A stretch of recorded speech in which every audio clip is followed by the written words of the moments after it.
Kentucky Ballistics, really fun channel, and they made a video called Ye Old Medieval Boomstick, the original hand cannon. Well, we need to check this out, don't we? So let's have a look. I hope I don't get like demonetized and whatnot. This is about as old school as it gets when it comes to a boom. This is about as old school as it gets when it comes to a boomstick. He's absolutely right. Well, actually, I can think of a couple of models that might even be older than that, to be honest. But yeah. Have an 8-bore barrel, and as you can see here, it says Ye Old Boomstick. We are loaded up with a 900 grain lead ball that is 8-bore and a modest amount of black powder. Let's see what happens. See, that's a matchlock because it has a match. Then after that, they make flintlocks with a flint. And then we go into actual, different, lots of the whole evolution of. I'll tell you a few things that are interesting about firearms. Oh, that does not look good. Man, these guys are fun.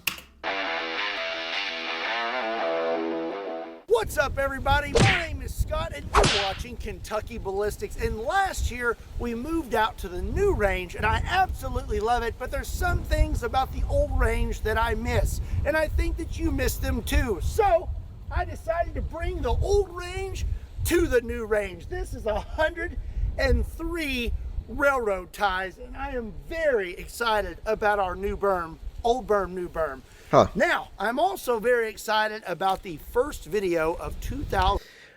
Oh, well, I'm not excited about that armor, but I'll try not to be. I'll try to be respectful. I'll try to be respectful to the content creators. But you all know what I'm thinking right now, don't you? I mean, I guess the reference to For Honor for the helmet, we all appreciate For Honor, right? We do. Oh gosh, that's galvanized. That's galvanized butted nail from India, and the breastplate is $50. 2025. We are in the future, folks. But today we're going to be talking about some medieval technology. So way back when, and nice. When are you bringing it in? That was cheeky of me. the old days, there were these guys called knights. And I can only imagine what it was like the first time a knight walked into the battlefield. What a bunch of losers. Well, it's some. You know what's funny? If you look at that, you can already see that with these very light hits, clearly, I don't know, what do you think it is? Do you think it's mild steel? How about we do a little poll here? Is it mild steel? Is it stainless? Is it aluminium? I'm going to do a poll. I'm doing a poll. /poll. How about that? All right, let's do the poll. Where do I write the options? I never know. Poll question. What type of metal is this, you Muppets? How about that? So we've got mild steel. We have got tin. We've got aluminium and stainless. Any other suggestions?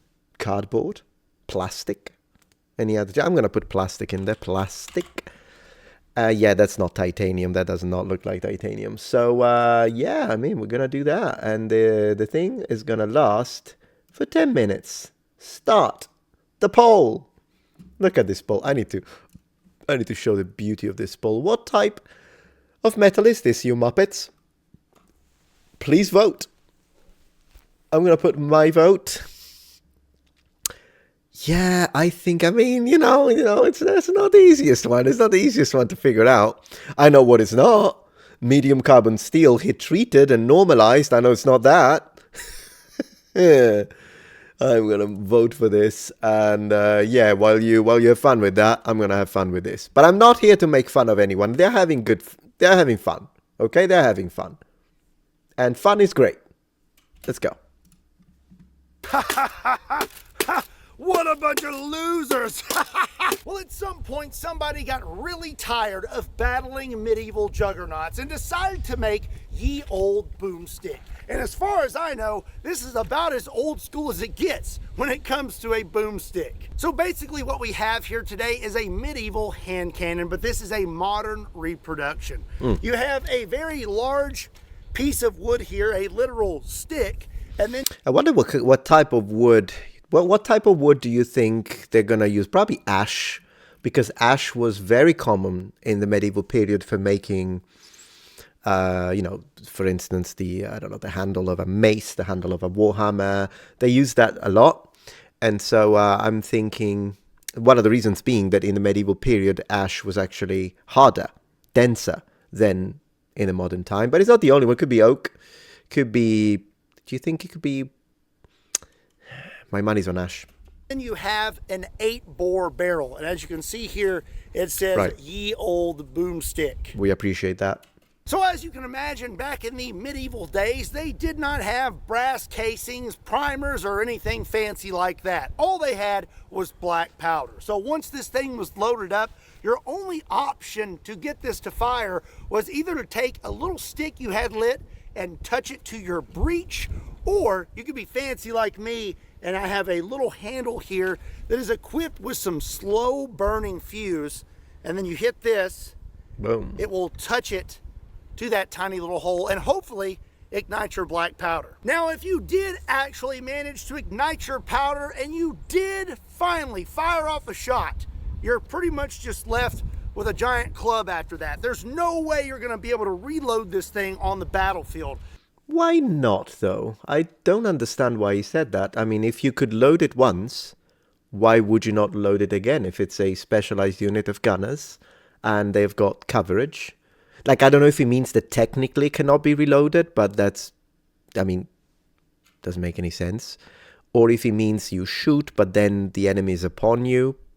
That is a tactical discussion that we could have. Maybe I'm looking too deeply into it. So some of them came equipped with a large spike so you could somewhat defend yourself after totally missing your shot. So would this medieval boomstick actually be able to take out a knight? Well, as you can imagine, I had some trouble finding a knight, so today we have a stand-in. This is a Ballistic Dummy Lab zombie torso, and we have him equipped with some knight armor. We have a breastplate. I have a chain. Of course, I mean, the video does have 1 million views. Perhaps he will say it, but just for those who are not familiar with how actual medieval armor works, this is not a good representation of the armor of a knight. We all know that. As you can see, I mean, he's gonna zoom in, I imagine, on the mail, but you'll see that apart from the fact that this is either aluminium or galvanized steel, probably galvanized, I imagine. I mean, if it's aluminium, this thing is gonna break just by pulling it. Just by pulling it. If it is steel that has been galvanized, and the reason why you galvanize it is because that way it becomes rust proof. It's one way to achieve that, modernly of course. In the medieval period, to deal with that, either you oil it, or what you would do is there's medieval people and even the Romans sometimes would tin stuff. And when I say tin, it doesn't mean that the armor is made of tin. It just means that the armor is made of steel or iron, but then you cover it in liquid tin, and then when it dries, it sort of, kind of avoids. But my Roman armor is completely tinned, and so are the plates inside my brigandine, which is nice. Or you oil it up. Mail usually is not a big deal when it comes to rust, because as long as you use it, take it off, put it on, walk with it, the rings, touch each other, and that prevents deformation. Anyways, that's the reason why it looks like a freaking lamp post. So the color is very bright.